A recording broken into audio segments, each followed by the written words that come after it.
Kelompok Tani Bina Usaha 1 merupakan salah satu kelompok tani di Kecamatan Lawang yang memiliki potensi pertanian sangat beragam, terutama di sektor perkebunan.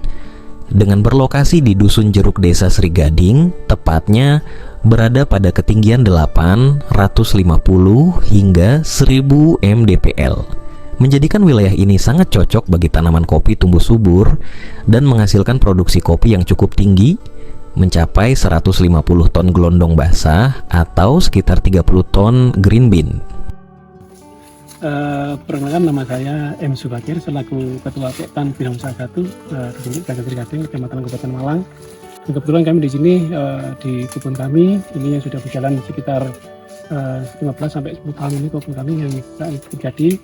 Alhamdulillah potensi di sini memang yang paling terutama adalah potensi kopi. Di sini semua kelompok tani adalah petani kopi. Di kelompok kami terdiri dari 84 anggota kurang lebih, yang terdiri dari 5 perempuan juga. Dan di setiap pertemuan itu kita bahas apa kekuatan petani, apa kelebihannya, dan apa nanti hasilnya yang diperoleh dari pertemuan itu kita sampaikan di forum pertemuan kelompok tani itu. Alhamdulillah dengan adanya kelompok tani ini banyak petani-petani yang dulu masih dengan SDM yang kurang memenuhi standar atau kurang memenuhi syarat. Alhamdulillah sekarang dengan banyak kelompok tani sudah ada perkembangan, ada kemajuan dari beberapa hal. Dalam menghasilkan produksi maupun produktivitas kopi yang baik, tentunya dibutuhkan sistem budidaya yang tepat. Upaya-upaya yang dilakukan oleh anggota maupun petani di kelompok Tani Bina Usaha 1 adalah dengan menerapkan pola GAP atau Good Agriculture Practices.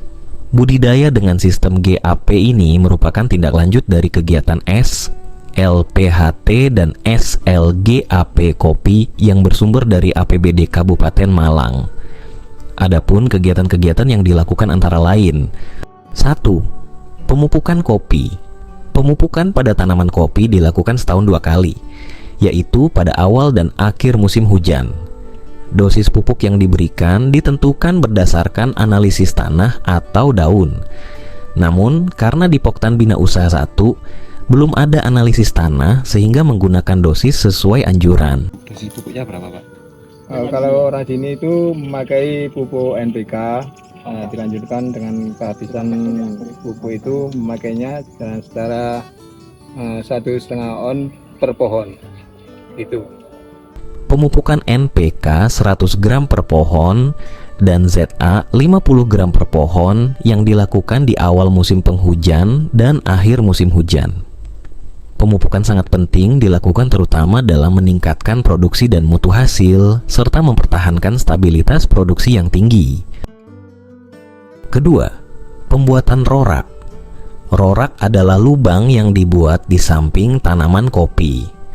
Kalau untuk pembuatan rorak di sini kita itu kan kopi kan jarak di sini antara 2 meter kali 3,5. Jadi kita bagi tiap tahun, kita bagi di sini. Kalau tahun ini pembuatan rorak di sini ya ukurannya 80 kali 80, dalamnya 40 gitu. Pas di tengah-tengah tanaman kopi yang jaraknya 3 meter tadi, 3,5 meter tadi. Setiap tahun kita perbarui, selalu perbarui gitu. Tujuan utama pembuatan rorak adalah untuk menjaga aerasi udara di sekitar perakaran dan tempat penimbunan bahan-bahan organik yang berasal dari sekitar tanaman.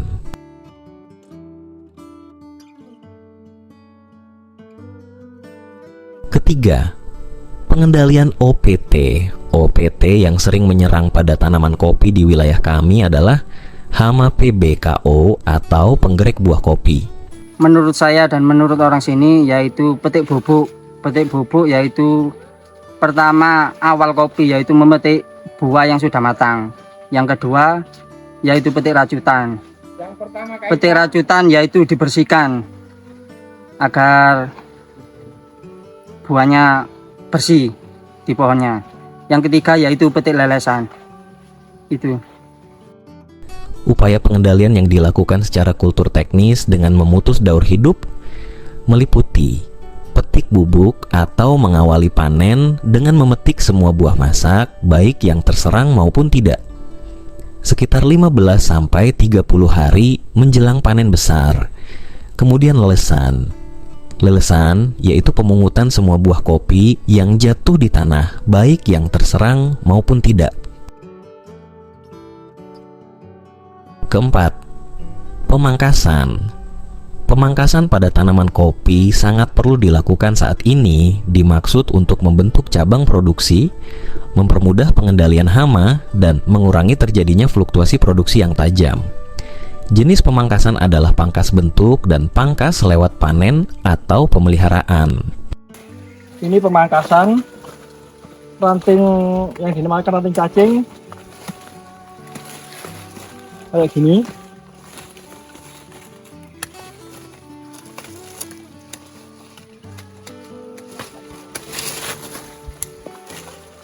Biar kena sinar matahari. Yang dipotong ranting kayak gini. Yang utama itu yang di ranting apa itu? Ranting raja lah. Ini calonnya buat tahun depan.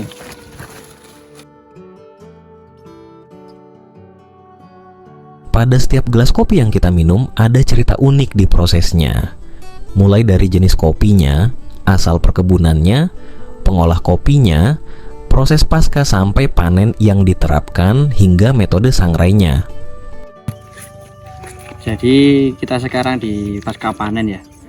Kita panen itu petik merah, kita pilih satu-satu yang merah aja. Habis kita sortasi, kita pilih biji-biji yang bagus, lalu kita roasting. Sebelum memasuki proses pasca panen, biji kopi terlebih dahulu dipetik dan hanya biji kopi yang sudah matang yang dipetik. Secara kasat mata bisa dilihat warna pada buah. Metode pengolahan kopi yang paling sederhana adalah proses kering atau dry processing. Proses kering ini sering disebut juga sebagai proses natural. Penjemuran pada proses kering ini dilakukan selama 5-6 minggu. Setelah kering, kopi baru sangrai, digiling dan dipacking menjadi produk yang siap edar ke konsumen. Proses budidaya kopi di Poktan, Bina Usaha 1, tidak lepas dari sektor peternakan. Integrasi antara peternakan dan perkebunan kopi sangat dibutuhkan untuk menstabilkan kesuburan lahan. Hampir semua petani kopi di sini berternak sapi. Dari sinilah pupuk organik diproduksi oleh para petani untuk menjaga kesuburan lahan dan meningkatkan produktivitas kopi mereka. Yang pada akhirnya, harapan mereka dengan meningkatnya produktivitas kopi yang dihasilkan bisa meningkatkan kesejahteraan petani setempat.